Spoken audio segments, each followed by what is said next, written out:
àwa yíyan Ọlọ́run wa. Àwa jẹ́wọ́ rẹ̀ pé ìwọ l'Olúwa. Àwa yíyan Ọlọ́run mi. Èmi jẹ́wọ́ rẹ̀ pé ìwọ l'Olúwa. Àwọn mìíràn jẹ́wọ́ wípé oṣó l'Ọlọ́run wọn.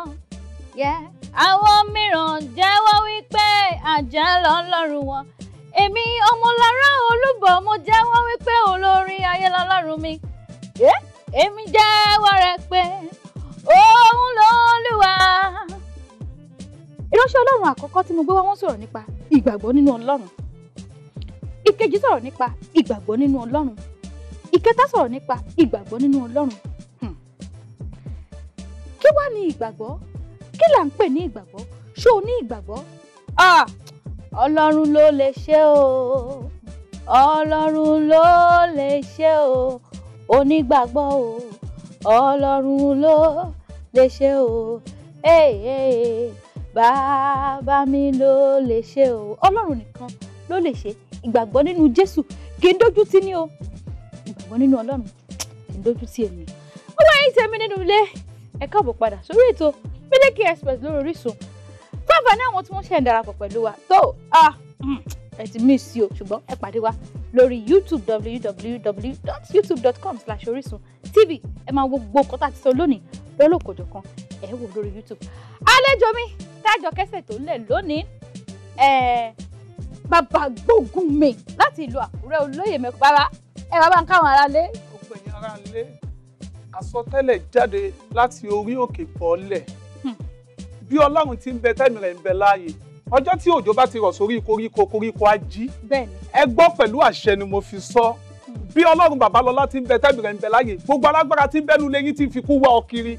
Bọ́lọ́run ti ń bẹ tẹ́mi rẹ̀ ń bẹ láàyè. Irú ẹ̀dá bẹ́ẹ̀ kó fàyè lẹ̀ fún ọ. Àmín Jésù. Ẹ̀dá tó lóun ó gbógun ti gbogbo ọkàn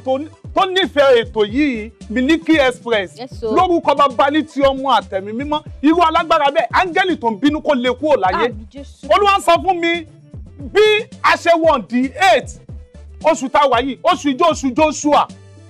mo máa ń sọ February Joshua ló ní ìdí yẹn lóṣù yóò ṣe pé wòlíì ló mọ gbogbo àwọn àṣírí yẹn ìdí yẹn lóṣù tí a wà nínú ẹ̀ ò ṣe pé prógàmù tó ṣu eléyìí ó dúró wípé súre fún mi prógàmù yìí Olúwa ó ní àwọn ìránṣẹ́ Ọlọ́run nínú gbogbo ẹni tí a bá jẹ́ ní ìpè bí a ṣe wọ̀n di 8 Olúwa ní lọ sí orí òkè méje lọ Ẹ̀fọ̀n lọ Ìdòmó lọ káàkiri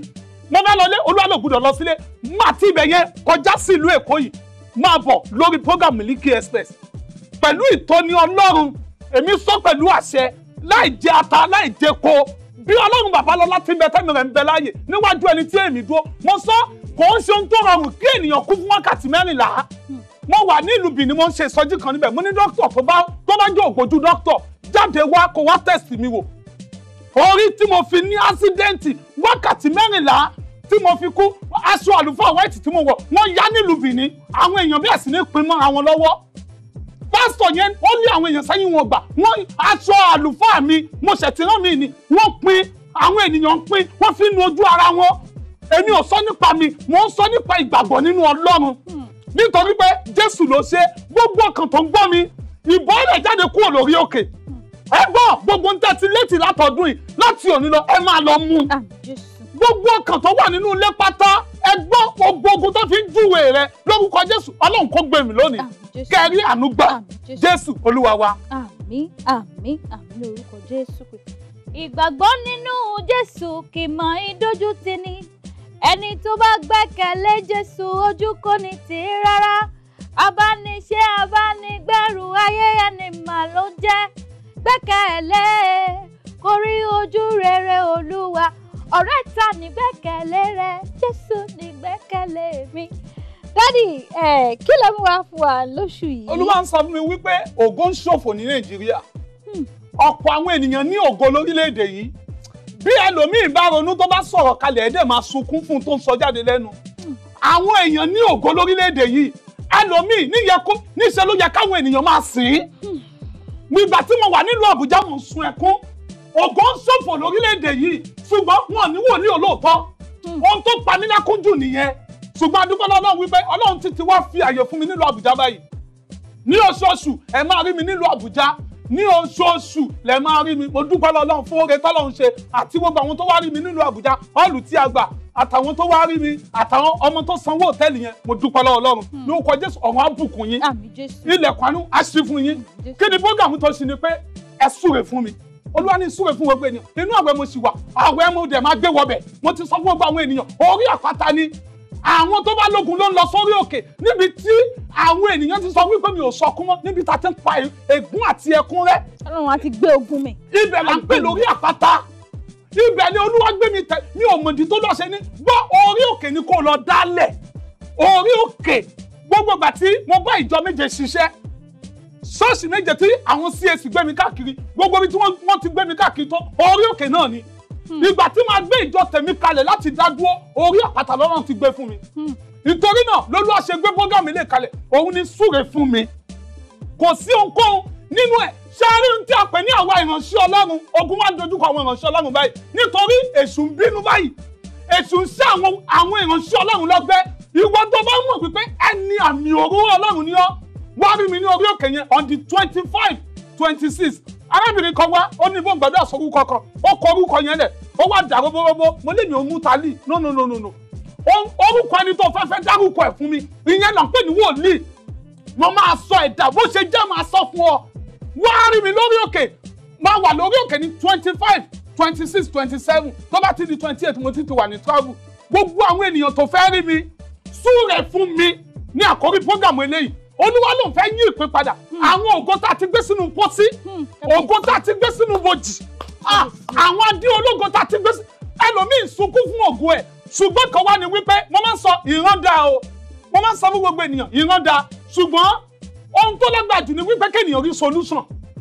àwọn èèyàn láyé lónìí ìran ló ń wá kiri jáde gbàdúrà fún mi ẹlòmíín ní jáde gbàdúrà fún mi kí ni a rí lórí fóònù mo ní wá rí mi ni mi ò tẹ̀ fẹ́ gbẹ́nìtì lórí fóònù wá rí mi ni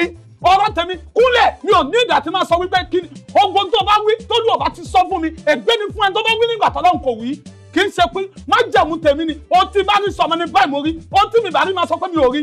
máa bọ̀ lórí òkè ọ̀tọ̀ ní ìran ọ̀tọ̀ ní solution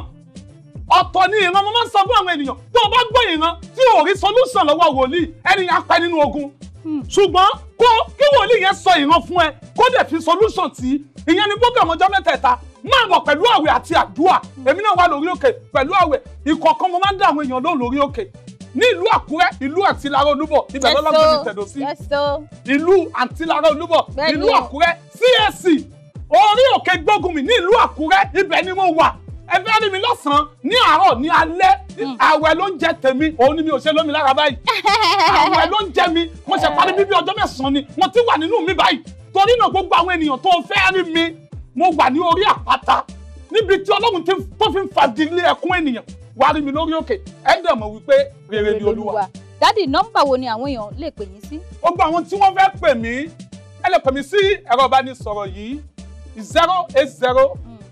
38 28 3429 ẹ jẹ́ gbọ́lẹ̀ kan sí 080 38 28 34 29. mo fẹ́ wí nǹkan méjì sí i lágbára Ọlọ́run ní April